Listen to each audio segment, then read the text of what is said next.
নমস্কার। আমাদের ভারতবর্ষ হলো কৃষি প্রধান দেশ, আর এই কৃষিকাজ করে কয়েক কোটি মানুষ তাদের জীবিকা নির্বাহ করে।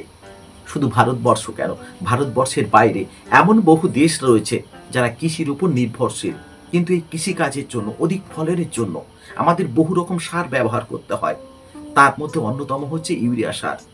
ইউরিয়া সারে প্রচুর পরিমাণে নাইট্রোজেন থাকে, আর যেটা প্রয়োগ করলে মাটির নাইট্রোজেন ক্ষমতা বৃদ্ধি পায়, সঙ্গে সঙ্গে গাছেরও বৃদ্ধি ঘটে। আর যদি গাছের বৃদ্ধি ঘটে তাহলে কৃষকের ঘরে প্রচুর ফসল আসবে। তাই কৃষিকাজের জন্য ইউরিয়া অত্যন্ত গুরুত্বপূর্ণ একটা সার। কিন্তু এই ইউরিয়া সার কিভাবে কারখানায় বানানো হয় সেটা জানার চেষ্টা করব আজকের এই ভিডিওতে।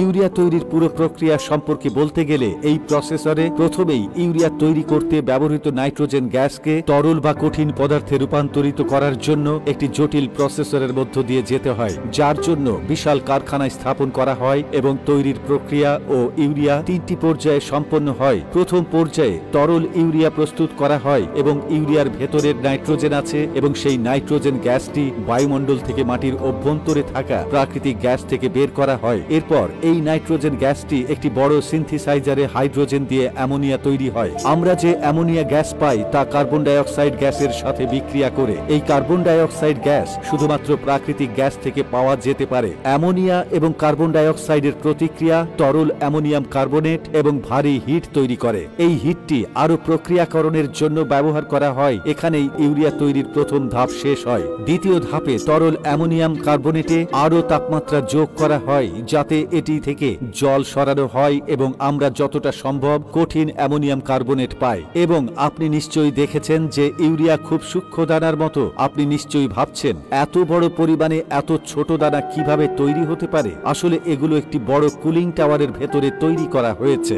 বেশিরভাগ সময় এমন হয় যে এই বড় টাওয়ারগুলি আসলে চিমনি, যার সাহায্যে গরম গ্যাস ঠান্ডা হয়ে বায়ুমণ্ডলে ছেড়ে দেওয়া হয়। কারণ সরকারি নিয়ম অনুযায়ী গরম গ্যাস সরাসরি স্বাভাবিক পরিবেশে ছেড়ে দেওয়া যায় না, এটিকে ঠান্ডা করে পরিবেশে ছেড়ে দিতে হবে। প্রসেসরের জন্য লম্বা চিমনিগুলি ইনস্টল করা হয় যাতে তারা উপরে যাওয়ার সময় ঠান্ডা হয়ে যায়। কিন্তু ইউরিয়ার ক্ষেত্রে কুলিং টাওয়ারের কাজ উল্টো। এতে উপর থেকে অ্যামোনিয়াম কার্বনেট স্প্রে করা হয় এবং নিচ থেকে ঠান্ডা বাতাস প্রবাহিত হয় এবং উভয়ই একসাথে মিলিত হলে অ্যামোনিয়াম কার্বনেট তৈরি হয় আর তার ছোট মুক্তার মতো শব্দ প্রস্তুত করে। এখন একটি বড় প্লেটের সাহায্যে সমস্ত বল সংগ্রহ করা হয় এবং একটি পরিবাহকের উপর দিয়ে যায়। এরপর আর এই ইউরিয়া বাণিজ্যিকভাবে ব্যবহার করা যায়নি। এ কারণে এর উপর নিয়ম করে স্প্রে করলে দুটি লাভ হবে।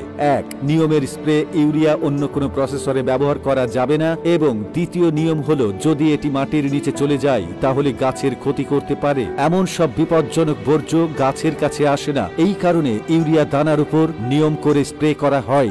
তো আজকের ভিডিও এই পর্যন্ত। দেখা হচ্ছে নতুন কোনো পর্বে, নতুন কোনো এপিসোডে।